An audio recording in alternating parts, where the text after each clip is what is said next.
అందరికీ నమస్కారం. Pyramid masters అందరికీ ప్రణామాలు. ఇది pyramid spiritual societies movement of India and the whole world. ఈయన మా తాతగారు, ఈయన మా అమ్మమ్మ గారు, ఈయన మా కూతురు, ఈయన మా కూతురు, ఈ అబ్బాయి మా కూతురు కొడుకు. This is pyramid family. Family అంటే ఇలా ఉండాలి. ప్రతి ఒక్కళ్ళు ధ్యానం చేయాలి. ప్రతి ఇంటిలోనూ అందరూ కలిసి భోంచేస్తారు కదా, కలిసి పడుకుంటారు కదా, కలిసి జీవిస్తారు కదా, అందరూ కలిసి ధ్యానం చేసుకోవాలి. ప్రతి కుటుంబము ధ్యాన కుటుంబం కావాలి. ప్రపంచమంతా కూడా ధ్యాన కుటుంబం కావాలి. దాని పేరే వసుదైక కుటుంబకం. ఈ వసుదంతా ఒకటే కుటుంబం. ఈ కుటుంబంలో అందరూ ధ్యానం చేస్తారు. ధ్యానానికి అంకితమైన వాళ్ళు. ప్రపంచమంతా ధ్యాన కుటుంబం కావాలి. వసుదైక కుటుంబకం. వసుద ఏక కుటుంబకం. వసుద అంటే భూమి, ఏకంటే ఒకటే, కుటుంబం అంటే ఫ్యామిలీ. అదే మన లక్ష్యం. మనకి ఎవరు శత్రువులు లేరు. అందరూ మన కుటుంబమే. అందరూ మనకి ఆత్మీయులే. అందరూ మనకి ఆత్మ బంధువులే. ఈ పిరమిడ్ మన ఆత్మ బంధువు. ఆ కాకులు, ఆ పిట్టలు, ఆ కోయిలలు, ఆ నెమళ్ళు మన అనుబంధువులు.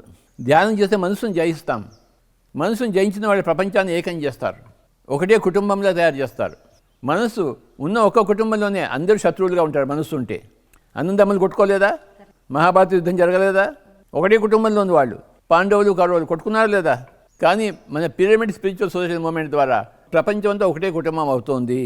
ప్రతి జీవి కూడాను, ప్రతి మనిషి, ప్రతి జంతువు, ప్రతి ప్రాణి, ప్రతి జీవి, ప్రతి చెట్టు, ప్రతి పుట్ట అంతా ఒకటే కుటుంబం. ఈ వసుదైక కుటుంబకం ఎలా సాధించామండి అంటే దానికి ఒక సూత్రం ఉంది. ఆ సూత్రం లేకుండా వసుదైక కుటుంబకం సాధ్యం కాదు, అసాధ్యం అవుతుంది.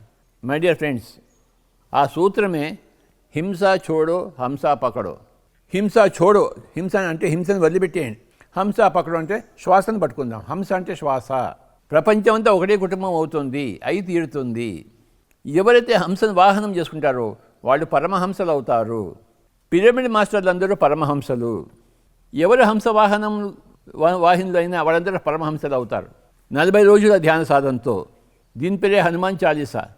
హనుమాన్ అంటే హంస మీద స్వారీ చేయడము, శ్వాసపుత్రుడు కావడము, పవనపుత్రుడు కావడము. చాలీసా అంటే 40 రోజులు ఎవరైతే హంస వాహనులు అవుతారో వాళ్ళందరూ కూడా పరమహంసలు అవుతారు. పిరమిడ్ మాస్టర్లు అవుతారు. సరస్వతీ దేవులు అవుతారు. ఈ యొక్క అపారమైన సరస్వతీ దేవుల సమూహమే pyramid spiritual societies movement of India and the whole world. ఒకటే కుటుంబంలో హింస ఎందుకు ఉంటుంది? ఇప్పుడు ప్రపంచం అంతా ఒకటే కుటుంబం అయినప్పుడు ఎవరెవరిని చెప్పుకుంటారు? ఇంకెవరు చేపలను పట్టుకోరు, తినరు. పక్షులను పట్టుకోరు, తినరు. జంతువులను నరకరు. ఆ హింస అనేది ఉండదు. హంసను పట్టుకోవడం ద్వారా హింస దూరం అవుతుంది. పాండవులు పరమహంస అయిన శ్రీకృష్ణుడి దగ్గర చేరి వాళ్ళు హంస వాహినులు అయ్యారు. కౌరవులు కృష్ణుడికి దూరం అయ్యి క్రూరత్వంలో జీవించడానికి కౌరవులు అయ్యారు. క్రూరత్వం నుంచి కౌరవులు వచ్చింది. పాండిత్యం నుంచి పాండవులు వచ్చారు. పాండవులు శ్రీకృష్ణుడి దగ్గర చేరారు. కౌరవులు ఒక అంధుడి మాట విన్నారు, తండ్రి మాట, ధృతరాష్ట్రుడి మాట విన్నారు. ధృతరాష్ట్రుడు ఒక అంధుడు. ఆ ధృతరాష్ట్రుడి సంతతి కౌరవులు. ఈ కౌరవుడు అంతా ధృతరాష్ట్రుడి యొక్క ప్రతీకలే, అంధులే. అంధుడి కుమారులు అందరూ అంధులే.